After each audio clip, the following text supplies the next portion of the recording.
juniors as a new batch of family medicine registrars.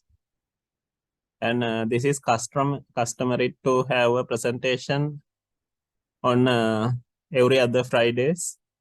Previously, we had every Fridays. And it's an academic presentation. Each one of us have to present for the 3 batches of registrars are participating. And at the end, we will have a discussion regarding the case. So I would like to welcome the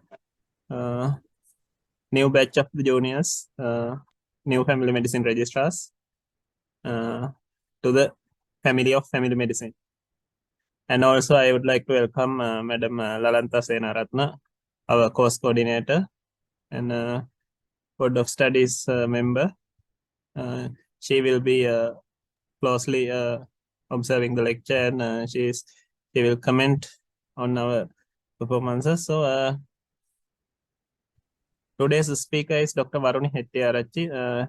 She is going to present on urinary incontinence. So I would like to invite Dr. Waruni to present.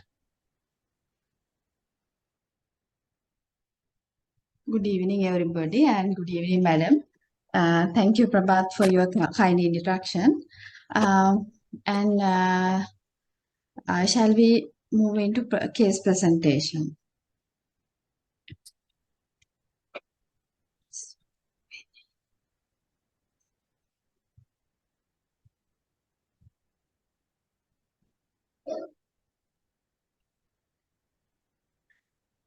This is my case, and I'm going to present this. And this is 62-year-old female came with right knee joint pain. She reports that this make it difficult for her to get to the toilet in time. On further questioning, she describes urinary frequency and urgency with occasional incontinence episodes. And regarding this presenting complaint, what are the things you want to ask from this lady? And I can give another clue that right knee joint pain is previously diagnosed one. It was osteoarthritis. And what are the things you want to ask in the history?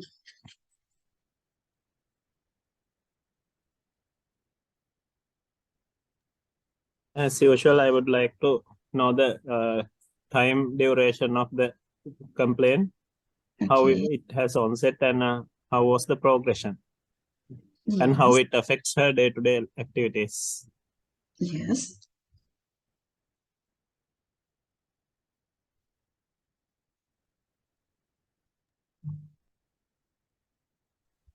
Any other things you want to clarify in this history?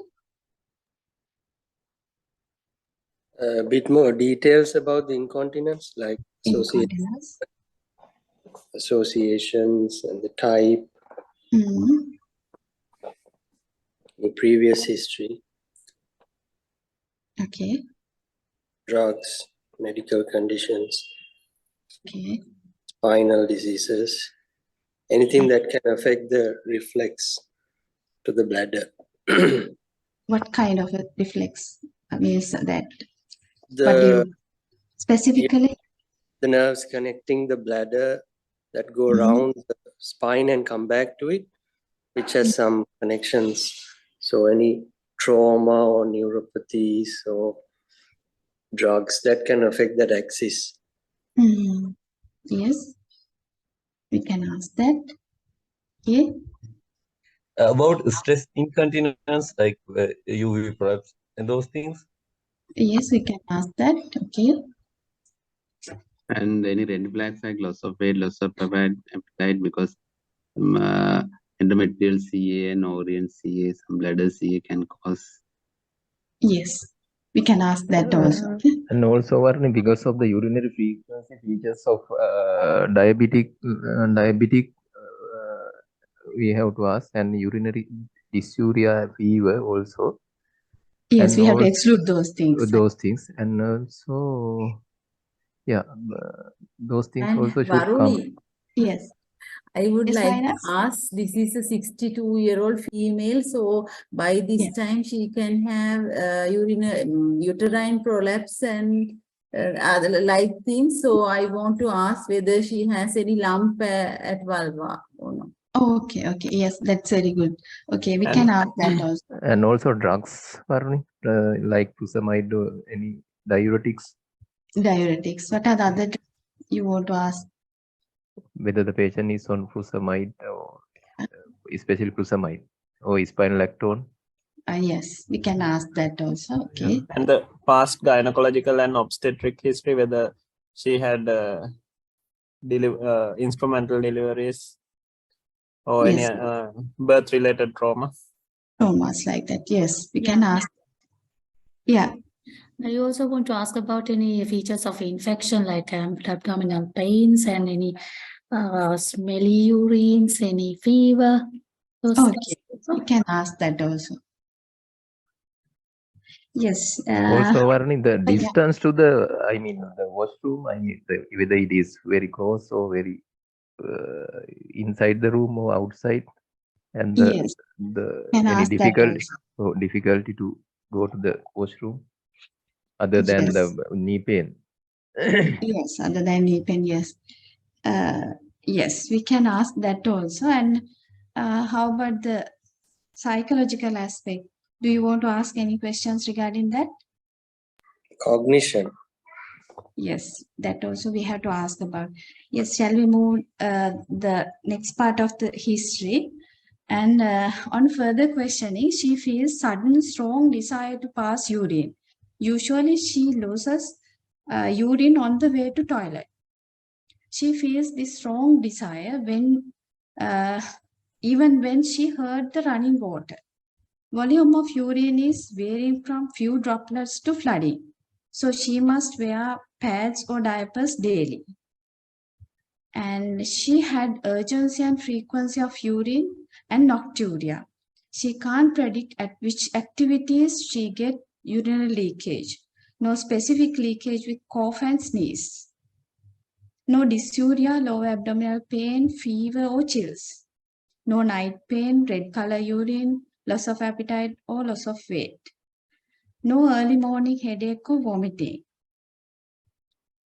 She didn't have increased thirsty, polyuria or osmotic symptoms. She did her annual medical checkup and all her reports came as normal. And her bowel habits were very infrequent. She opens her bowel once in 5 to 6 days, mostly hard stools. And she had these urinary symptoms for 1 to 2 years. And she related it as a normal aging process. Her medical record reveals that she had taken treatment for recurrent UTI, which had positive culture ABST, no history of chronic cough, except osteoarthritis. She didn't have any NCD like diabetes, hypertension, or dyslipidemia. No history suggestive of previous strokes or any degenerative neurological diseases. She didn't have any falls. She had 2 normal vaginal deliveries, which were uncomplicated, and birth weight around 2.5 kilograms. She was not on hormonal contraceptives during her life, and she had no any pelvic surgeries or gynecological surgeries like hysterectomy or prolapse repair surgeries.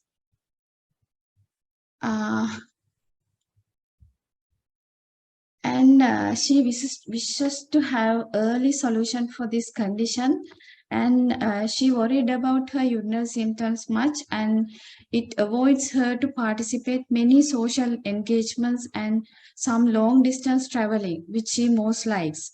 And quality of life had deteriorating in great degree, and she's having sleeping disturbances as these urinary symptoms. She feels low, and she didn't want to didn't want to do any leisure time activities as previously. She lives with her husband, who is a retired police officer, and he also non-diabetes and hypertensive patient. Her frequent nocturia makes her husband awake frequently during night, and he used to complain about it. And she's not getting alcohol or not smoking. Her children were married and living abroad.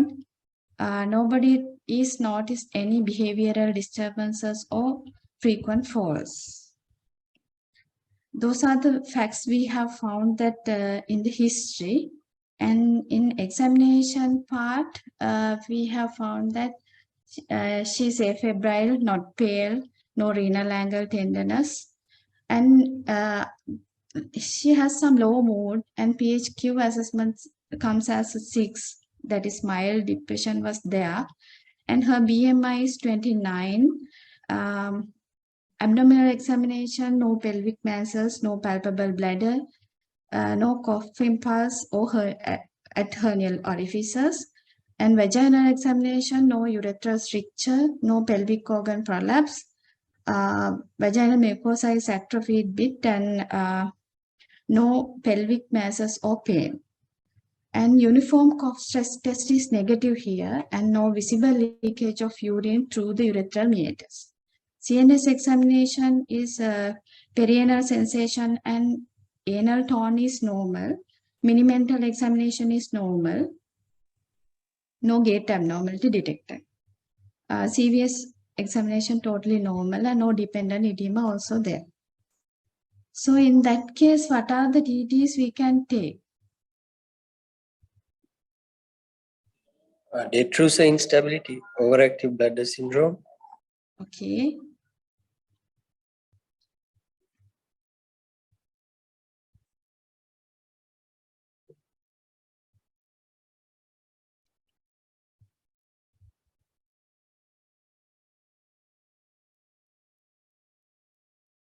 What are the other DDs we can take from this history?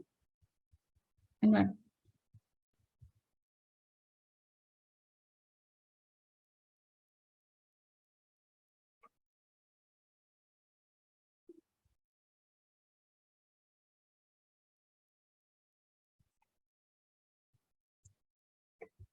Any other DDs? Waruni, continue then. Don't waste your time. Okay, let's move into our differential diagnosis.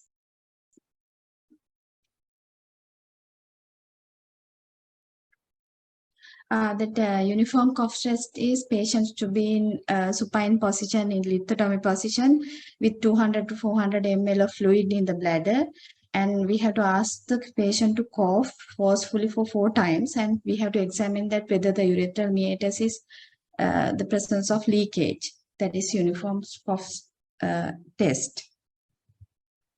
And differential diagnosis, actually incontinence can be stress incontinence, urge incontinence, overflow incontinence, or it could be mixed types. Here it is more towards the urge type of incontinence, but we have to exclude other DDs which are related to the specific other causes. And for neurological causes, neurogenic detrusor overactivity causes, we have to exclude some strokes, multiple sclerosis, dementia, diabetic neuropathy, spinal trauma, we have to exclude in the history. And also malignancy can present like this, and frequency of urinary frequency can present like this, and urothelial carcinoma can present like that. And also lower urinary tract infections can present as dysuria and urinary frequency. So recurrent urinary tract infections, bladder outlet obstruction, foreign body in the lower urinary tract, like that. And some medicines can cause these kind of presentation, and mainly diuretics, narcotics, and anticholinergics can happen like this. And when it comes to investigation, her UFR came as pulses 10 to 15, even though she doesn't have any symptoms of dysuria or urinary tract infection, but pulses are positive here. And culture BST came as E. coli isolated, and her serum creatinine is normal 0.78. And fasting blood sugar is 99. Ultrasound abdomen came as post-voidal residual volume is 150 ml. Uterus is normal size, ovary is normal, no urethral strictures. Her bladder diary reveals that frequent small volume voids and infrequent large volume voids towards the night time. High fluid intake towards the end of the day.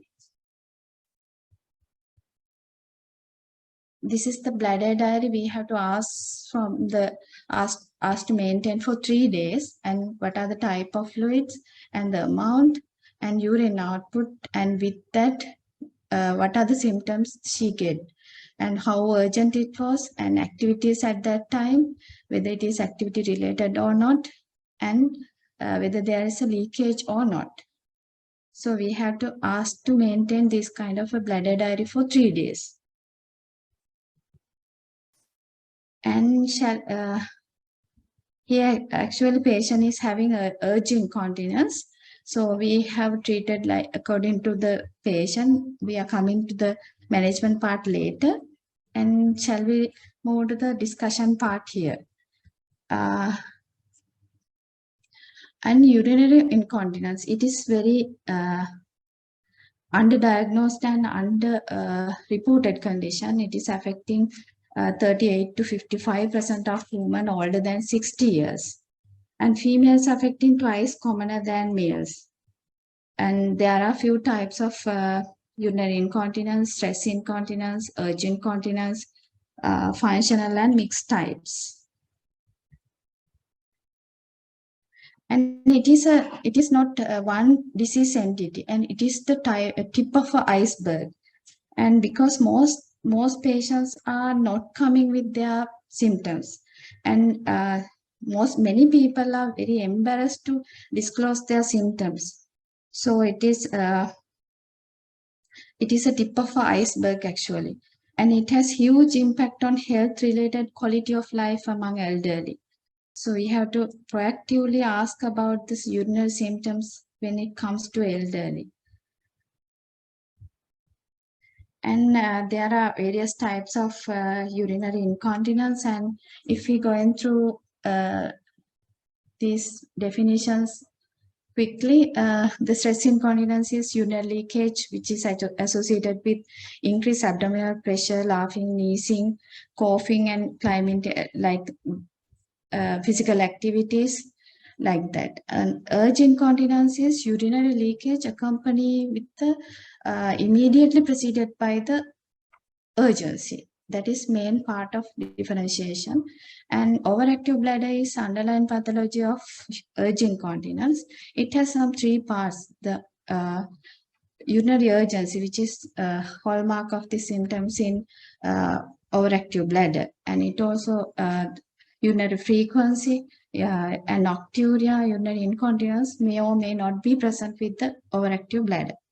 And mixed types, there can be urge incontinence part and the stress incontinence, both can present, but one is predominant. So predominant symptoms is the one we are selecting for treatment. And there can be functional things, so functional incontinence also, which is related to some neurological and urogenic lower urinary tract infection like things.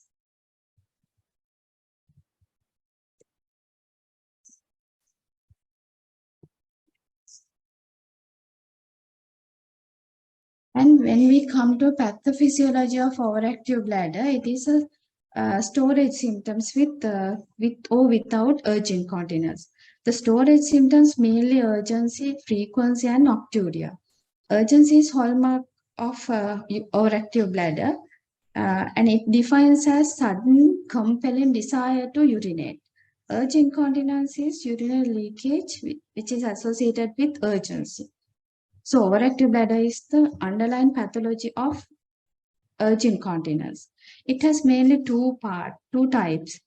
One thing is detrusor muscle related causes, which is leading to overactive bladder because of hyperexcitability of muscarinic receptors, increased afferent nerve activity, denervation of spinal and cortical level nerves, and neurological causes. The neurological causes which is related to loss of cortical inhibition that result in symptoms of overactive bladder. The causes are Parkinson's disease, multiple sclerosis, stroke, like that. And that when we comes to normal micturition, it has two phases. One thing is filling and storage phase, and the other thing is the emptying phase.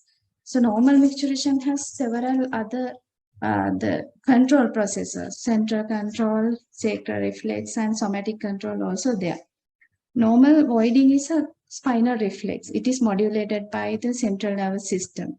Brain is the master control of the entire urinary system. Cognitive control of micturition is achieved by the communication from the brain structures to the periaqueductal gray matter. It sends some signals to primitive the pontine micturition center. This is here it is demonstrated. And pontine micturition center coordinates signals from detrusor muscles and the the sphincters, which is from internal and external sphincters of the urethra. And it also coordinates from the inhibitory control from the cortical and other brain structures also. And it helps to coordinate these central inhibition and the impulses coming from the external and internal urethra and the bladder detrusor muscles. When it comes to if the cortical inhibition is not operating, pontine micturition center switches to the voiding path, so micturition happens. That is our primitive voiding reflex, which operates up to about 3 to 4 years, where there is no central inhibition. So after that, brain takes over the micturition reflex control, and most of the children are getting toilet training at this time. Other thing is that intact spinal cord is essential for this central inhibition and coordination for this central inhibition. So any trauma, pathological causes interrupting this inhibition signals can lead to detrusor hyperreflexia, and it can present as overactive bladder symptoms.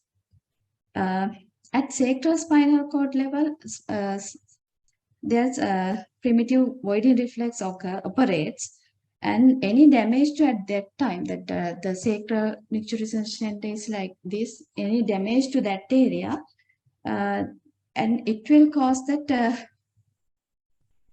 damage or any disease that sacral spinal cord lead to detrusor areflexia that can present as a sacral spinal cord tumors, metastasis, herniated disc, like that.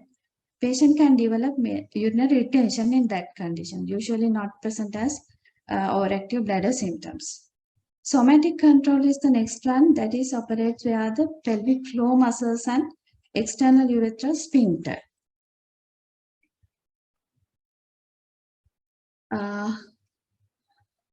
Bladder has also another autonomic innervation that operates via sympathetic and parasympathetic innervation. Sympathetic innervation mainly comes via hypogastric nerves, and it comes as this hypogastric nerve, and sympathetic nerves are coming like that, and it is it causes bladder to increase capacity without increasing detrusor muscle pressure. So it allows the bladder to fill with the urine, and it keeps like that. And usual innervation is coming from T10 to L2 segment of the spinal cord, and it also causing tight control on internal urethral sphincter also. As the bladder fills, the pudendal nerve get excited. Here it is the pudendal nerve that is coming to here, and it is get excited, and it leads to contraction of external urethral sphincter and internal urethral sphincter both. That comes under somatic control. and it maintains urethral pressure higher than that of normal bladder pressure. As long as the bladder pressure is higher than that of bladder pressure, urethral pressure is higher than the bladder pressure, person will remain continent. So no urinary flow.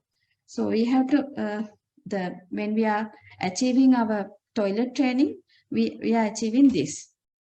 When the bladder filled to its maximum capacity, pudendal nerve indicates that relaxation of external sphincter and the pelvic floor muscles. And sympathetic fibers also reduce its stimulation to internal sphincters, and internal sphincter get relaxation also.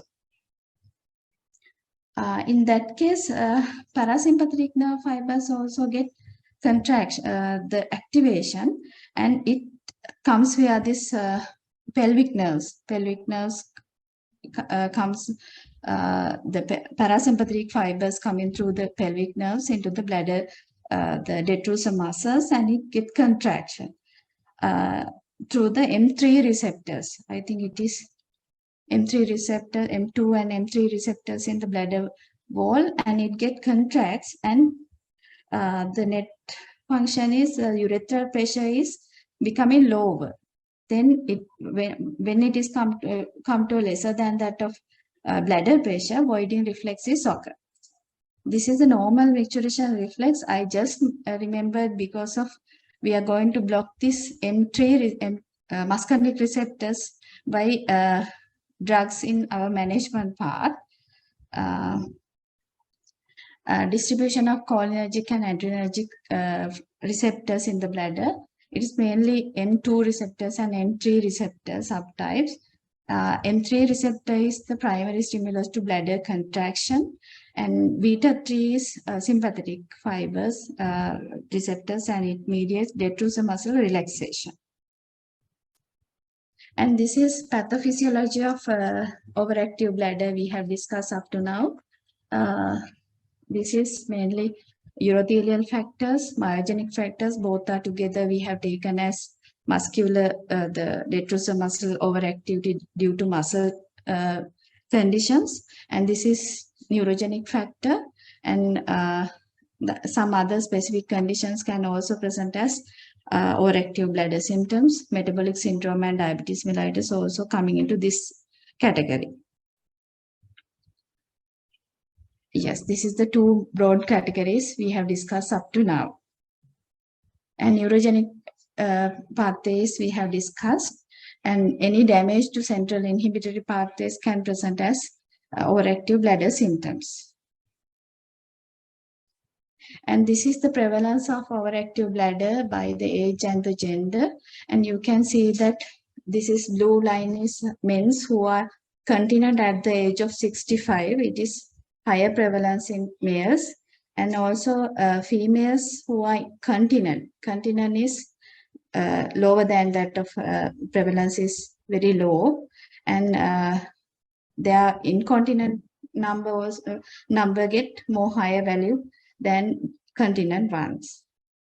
So females are getting more higher prevalence of getting overactive bladder and the urge incontinence symptoms. The thing is the impact of urinary incontinence on quality of life. It is actually tip of iceberg, urinary incontinence, but there are many underlying, many aspects where it coming as a poor quality of life. It is categorized as physical, psychological, psychosocial, occupational, and sexual aspects also. They usually limit or avoiding their physical activities because of this urinary incontinence. In severe cases, even activities of daily living life are compromised. And huge impact on psychological well-being of the patient. Usually, patients often experience lower self-esteem, stigmatization, self-isolation, and depression also patient is they have experienced. And discomfort caused by feeling wet, dirty, smelling leads to many persons to restrict their social and physical activities such as alteration of travel planning, reducing and avoiding social interactions, like that. And in addition to that, there is a high economic burden because of they have to wear specialized underwears, bedding, and special precautions has to be taken for clothing. So in that case, they have many burden on that also. The other thing is that many other clinical, the medical conditions can added value on this urinary problem, like obesity. Then the quality of life again comes to lower than we expected. So also many comorbidities can happen as a result of this urinary incontinence. So we have to consider that also.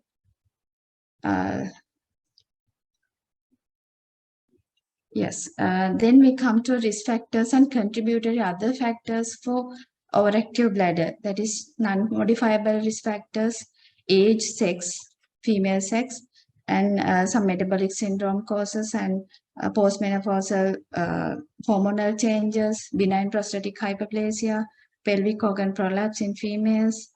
In modifiable risk factors, alcohol, smoking, obesity, caffeine intake, tea, coffee, and energy drinks, which are bladder stimulants, and carbonated drinks, like that. And when it comes to urodynamic studies usually we are not doing as primary investigations. It usually comes as secondary investigation when the conservative management fails. And urodynamic evaluation, it can vary from simple cystometry, where the bladder pressure is only measured. And it can be complex cystometry, where we can measure multiple pressure sites within the urinary tract. Also, we can measure that free urinary flow rate, bladder pressure measure while pressure, the filling of the bladder with urodynamic catheters. The flow rate, volume, bladder pressure, and we can measure with that complex cystometry. This is the cystometry we in a patient who is 75-year-old male coming with urgent incontinence. It shows that multiple inhibited uninhibited detrusor contraction. You can see that here that there are multiple uninhibited detrusor contractions. So each time they feel that urgency and they wanted to go the urinate. And sometimes it presents as urgent incontinence also. And we can detect it from this cystometry. And this is some other types of cystometry patterns. We can identify some other pathologies also. The low bladder compliance, here there is no contractions, and here is overactive detrusor, and small capacity bladder, and large capacity and underactive detrusor is like this. And when we comes to a management part, the main thing is the conservative management is the first line management strategy. So communication and education of the patient and the caregivers are very important in the early management part. So combined pharmacological and behavioral therapy provides improved outcome. So we have to consider both together.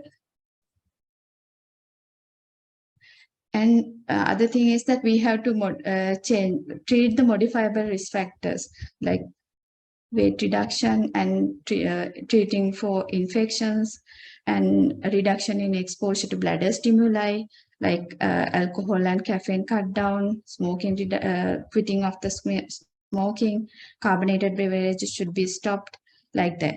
And constipation avoidance is very important, and stool softness and high fiber intake we can suggest to the patient.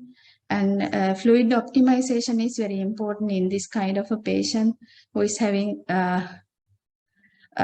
restricting fluid into 6 to 8 glasses of water, And also we have to cut down the pre-bed hydration into two hours prior to the bed, going to the bed. And other thing is that pelvic floor exercises, now it is generally advising both conditions, that urge incontinence and stress incontinence, but stress incontinence get more benefit from the pelvic floor exercises. And behavioral modification is very important, and time voiding is very important. And sometimes that bladder training with voiding schedules also help to manage this urge incontinence and stress incontinence both. It requires the patient to resist the urge to urinate by 5 to 15 minutes before it voids. After a period of weeks, you can increase the time. So this holding time should be gradually increased up to 15 minutes until patient can hold the urine for 2.5 hours. So this type of modification, behavioral modification, can help to relieve the symptoms. And that other potentially reversible factors are delirium and drugs, some kind of infections. We have to treat UTI, asymptomatic bacteriuria, atrophic urethritis like conditions, and psychological depression, dementia like condition we have to treat, underlying causes. And diabetes we have to treat for that. And restricted of mobility, we can induce we can ask them to exercise, and pelvic floor exercise coming under that also. And stool infection with constipation avoidance is very important, managing urge incontinence and both urinary incontinence.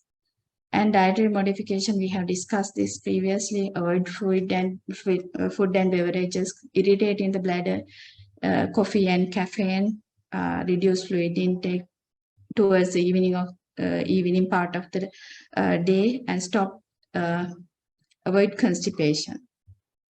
And then we comes to pharmacological therapy. That is our, mainly we are targeting that muscarinic receptors in the detrusor muscles. It is mainly treating the overactive bladder symptoms. That inhibition of bladder contraction and increase the bladder capacity. So they are not feeling urgency each and every time of the stimulation. It blocks the anti-muscarinic agents that blocks the acetylcholine neurotransmitter in the synapses in the central and peripheral nerve system, and inhibiting parasympathetic activity. Antimuscarinics are a group of anticholinergic agents which is blocking the activity of muscarinic receptors. And also it is limited by its side effects. You know that there are many sites of muscarinic receptor distribution, CNS. Then you have the salivary glands, and it can cause dry mouth, and colon, it can cause constipation. Stomach can esophagus, dyspeptic symptoms. Heart, it causes tachycardia. Iris and ciliary body causes blurred vision. We have to be careful in elderly if we are prescribing. And lacrimal glands, dry eyes. CNS, it can present as side effects like dizziness, somnolence, impaired memory, and cognition can be the side effects. So we have to be careful, and we have to advise the patient. These are the common symptoms that can occur with the antimuscarinics, and we have to get precautions for that. Anticholinergics, which is non-selective, is the oxybutynin we are usually used in Sri Lanka. And the main side effects are dry mouth, constipation, blurred vision, drowsiness, and delirium. And M3 receptor specific anticholinergics also available. It is sulfenazine, but it limited its usage because of severe hepatic impairment. And beta-2 agonists also available. It is mirabegron, and hypertension and long QT syndrome also limited its use. So we have to have the delicate balance between side effects and the efficacy. So we have to use carefully with these antimuscarinics in elderly. And sometimes there are some contraindications for anticholinergics, like in urinary retention. The gastric retention means that intestinal obstruction, angle closure glaucoma, bladder outlet obstruction, cardiac arrhythmias, like that. And there are some advanced treatment before coming into invasive surgical options. And minimally invasive options are intravesical botulinum toxins. We can use that. And sacral nerve stimulation, peripheral tibial nerve stimulation. Then after, we have to go for the invasive surgical options. And topical estrogen we can use in patients who is postmenopausal and vaginal atrophy. Topical estrogen can improve this urgency and urinary incontinence features, but we can't give continuously, but we have to annually check for the need of continuation of the estrogen, topical estrogen, because of endometrial carcinoma risk is very high. And in this patient, we have managed this patient non-pharmacological management also. We asked her to lose weight, but there are some factors which is modifying this effects because of osteoarthritis and all. And bladder training, we have introduced that. Reduce fluid intake at the end of the day according to the bladder diary. Avoid constipation is we have treated with lactulose, and pharmacological, her UFR indicate that UTI. So according to the culture report, we have to treat according to that. And oral oxybutynin is started. And other thing is where we have to get the red flags to the referrals. When we have that neurological disease, any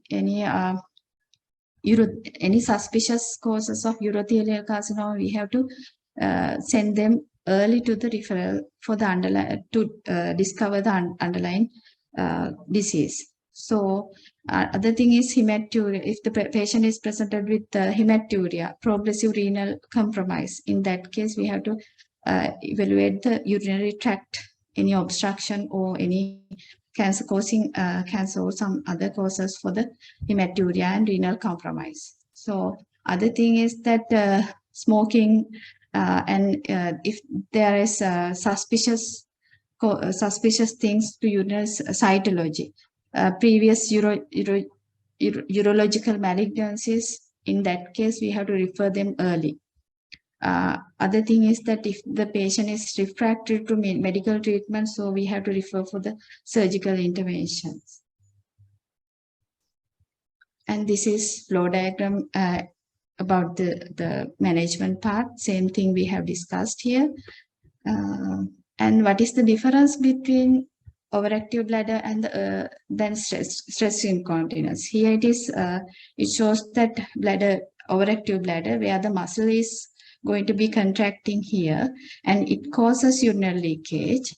Here in the stress incontinence, where it is external pressure is putting on the detrusor muscle and the bladder, so it can cause urinary leakage if the pelvic floor muscle is not supporting well. And pelvic floor muscle exercises, this is mainly regarding for the stress incontinence, but it can be useful in urge incontinence also. It has to be continued up to 3 months duration. At least 8 repetitions, 3 times per day should be continued. And the Kegel exercises, reverse Kegel exercises are the biofeedback also. The exercises where we have to introduce to the patients. There are many videos in the internet, so we can ask them to refer these exercises. And these are my references. And now we have come to at the end. Thank you very much.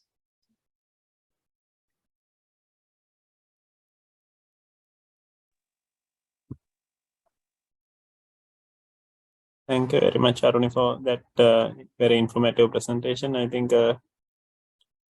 we can discuss the questions now. Yes. Any questions you need to ask?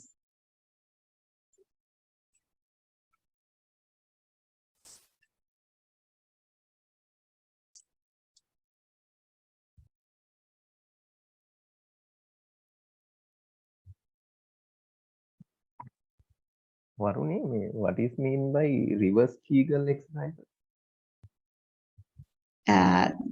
You can refer in the internet because I can't explain all these things because there are many things you have to do. It is a type of exercises that reverse Kegel exercises also. Oh, yeah. Like we had same thing but different method is Yeah, applied. Kegel I know, but I haven't heard that reverse Kegel. That's why.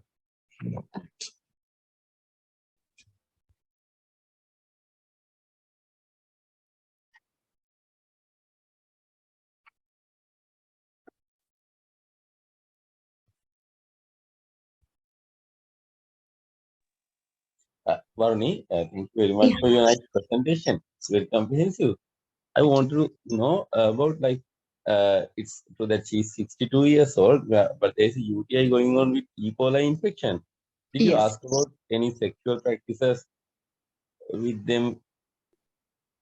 Yes, actually, I didn't ask about sexual practices, but they are having some sexual the avoidance also. So I didn't ask about that, but because of this, all these things are precipitating recurrent urinary tract infection. So I took that, and yes, we can ask. Yeah, I asked because earlier at the College of General Practitioners presentation, they present one Okay. case recurrent pelvic PID patient, elderly patient, because of sexual contact that she had that. I thought Yeah, that pelvic inflammatory disease. Yes, yes, yeah, can PID, yeah. be. Yes.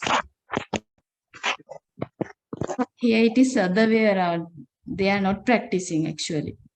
Okay, yeah. Husband Having is also many diabetic problem patient. and avoidance of the sexual contact actually because of low self-esteem, and there are many other things in between them. Ah, yeah.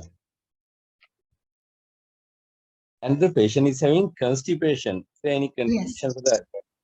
Yes, We it's have to address contributory that. factor. Yes. Yeah. I assess that, and there are many things she can do herself, and also additive to that, I have prescribed that lactulose. Okay. She has to manage that.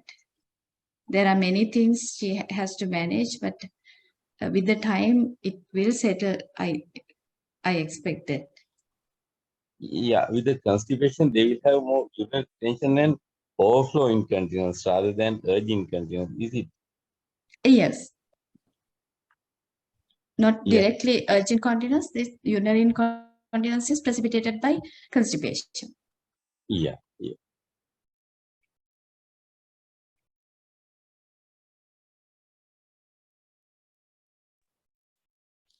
Okay, fine. If the patient is having constipation, and what is a good drug for her? Because considering the age and the anticipatory, the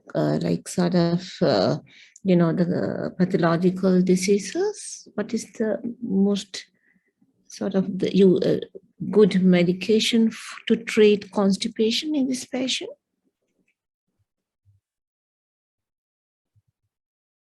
Actually, madam, I have prescribed that lactulose. Yeah, I know. That's what you told. I asked from the audience. Anything you want to tell? What's a good medication for her? So why you all are not talking today?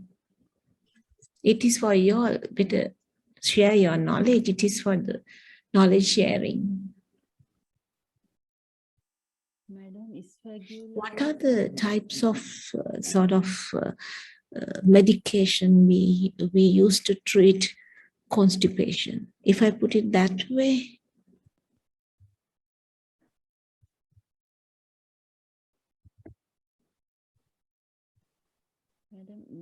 bulk forming laxatives? Hmm? Bulk forming laxatives. Yes, that's one. So there are, because it's sort of a like, it's a very, very common thing we have to use. You must have a very good knowledge about this. So what type of medication we have to use to treat several age groups, depending on the age, as well as depending on the work type of work, and depending on the comorbidities, we have to choose different sort of laxatives. Give some examples with the diseases and all these things. I mean, who are the people we used to give lactulose a lot? Any particular disease to avoid constipation? Chronic liver cell disease. Yeah, so CLCD is the main thing we use. And in this type of patients, what do you think, which is the most, like, there are few. What do you think, which is the best?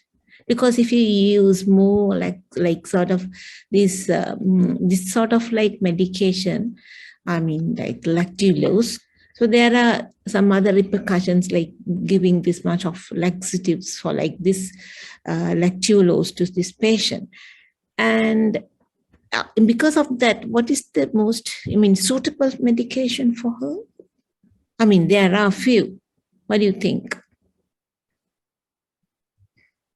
So I think you came up with some answers. I heard. Nothing to worry. Just still make mistakes, not a problem.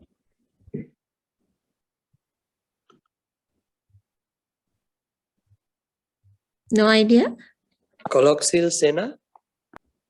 Sena, okay, fine. But earlier we used to give a lot of Sena, but at the moment, other than that, but other things, there are like, anyway we can give that sort of fibers or whatever. But anyway, what about macrogol? Yes, I was thinking of macrogol because Teklani's presentation also, he said yes, that's where that day also we talk about why you are not talking about macrogol. I think is the best medication at the moment, even for the CES. We used to give macrogol because it's less side effects. And what are the macrogols available now? That day also we discussed. Movicol. Movicol. I think generic is the the original is the Movicol. So we have those because I think some, like, there are fiber ones as well as the macrogols. Either we can use both, whatever the way we can use, because it's a little bit of a constipation, a little bit of a chronic thing because of the age, and because she might sort of decrease the liquid intake. There are a lot of things. And we have to improve that fluid intake to reduce constipation. On the other hand, we have to think of the sort of incontinence. So we have to all the times we have to come to a like midpoint. Do not go for like, it's we have to understand we cannot go to one end. We have to understand which is the midpoint for this particular patient. So there are things. Anyway, so now that day I actually asked you all, when you present this type of presentation, after that you should have some sort of MCQs. So then since actually I had a chat with Waruni today morning also, and before you make some questions, I give some guidance for you all how to make questions, right? The exercise for you all, everybody should at least make one MCQ, not only for your presentation, whoever's, that even this presentation, you can make a MCQ. It will sort of improve your knowledge, and you will study on that. You cannot just like make a question. So before you make a question, you have to understand what are the things I'm going to like test. So it could be just a memory, or it could be some application, or it could be some sort of a checking the knowledge about physiology, or it could be just checking of like pathology. So there are a few things like you can like combine one or two. So out of all like sort of things, you can go to the presentation and try to check what I'm going to check with the, suppose that you are the examiner and you want to check some knowledge about some knowledge in regarding this particular topic, you want to check somebody's knowledge. So you have to think, okay, I just want to check the knowledge about physiology of like maybe sort of urination or whatever. So the physiology of like sort of the risk factors, like you think of, like, but that's not risk factors, of course, pathology, right? So likewise, you should understand what are the, first of all, you have to check what I'm going to check. And second thing is what should be the sort of the main stem, the core, what is the stem we use to, and once you read this thing, there should be some key things. Though there are a lot of information in the particular question, there should be some key words. So if you choose the keywords, by reading everything also you can get some sort of an idea, but even the keywords should give you the sort of answers. So what the cover test is, when you read the question or the main body or the statement, you should know what are the possible answers. So by like even the covering the responses. So that is the cover test. The cover test should be positive when you prepare a question. So then you have to choose the correct and the incorrect one. The incorrect ones are not totally incorrect ones. I mean, they should be incorrect, but more like goes with the answers. And you cannot give the totally different one. It is pretty obvious. And the second thing here is you cannot not give two things in one like statement. We cannot say two things like we'll say this will affect to this this particular nerve innervation can affect to the bladder as well as it affects this. Like there are two things we try to do. You cannot check two things in one response. And the third one is you cannot give the negatives. It will not happen like sort of the negatives. It will complicate the person. And as earlier, we say none of above. We are not using that. The other thing is you cannot say always. So there are a few things. So try to prepare the question, MCQs, one question. You know, it is open for the newcomers as well. It's good for you all to sort of improve your knowledge. That is, even when we prepare MCQs, so we have to be very precise. The knowledge should be very precise when we do MCQs. Because of that, you read a lot. I think it's a good exercise for you all to do that. And, you know, like you can, you have a group chat and you can like share those things. And once you finish, one person, like I think the presenter should get all the MCQs and we can discuss one day. So we must have those things in our banks if it is good. So definitely there's questions, how much you give, we have to scrutinize whatever the way. But anyway, it's good for you all to give and we'll discuss, because the exams, of course, like, you know, totally the your MD part too, but there are like the sort of exams you will face one day. So it's good for you all to get this knowledge. So I think it's a good high time to you all to practice how to prepare questions by looking at your presentation as well as the others' presentation. Is it clear to you? Are you can you do that? One question is enough. Could you please do that? What do you think? We can, madam. Okay. I think you have to do, because, you know, you make mistakes.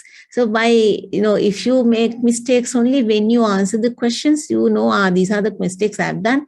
And then when when you answer, you know, I will definitely, the answer is not correct, because you know the art. That is why I'm asking you all to do that job. Okay. Anyway, whatever said and done, I see the difference, the very first presentation and the second presentation. You have improved a lot. You covered like all the sections And it's good. Like I want to see this type of like sort of like improvement in y'all. You have covered all these things, most of the things. And that's why I think that no questions from the audience. I will hope everybody, I think this is